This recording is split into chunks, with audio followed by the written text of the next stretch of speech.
అందించాలి. ఇది కూడా చాలా అవసరమే మనకి. తెలియకపోతే ఎక్కడ ఏ శబ్దం ప్రయోగించాలో తెలియకపోతే దాని అర్థమే మారిపోతుంది.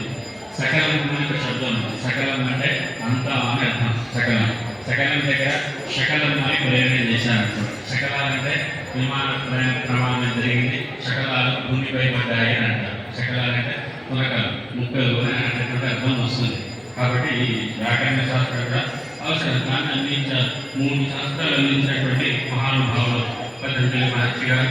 మరి ఈ యొక్క యోగ సూత్రాలు 195 యోగ సూత్రాలు రాశారు మనకి పతంజలి మహర్షి గారు. 1 గారు 2 గారు 195 రాశారు. దాంట్లో మరి 4 పాదాలుగా విభాగం చేశారు. సమాధి పాదము, సాధన పాదము, విభూతి పాదము, కైవల్య పాదము అని 4 పాదాలలో 195 సూత్రాలు వారు రాయడం జరిగింది. మరి అహయోగ శాసనం అనేటువంటి సూత్రంతో ఈ యొక్క యోగ సూత్ర రచన కూడా ప్రారంభం చేశారు. ఇక్కడ ఏం చెప్పినా కూడా ఎట్లా ఉంటుందంటే నూతనంగా ఏదో చేశాము అని చెప్పారు మహర్షులు.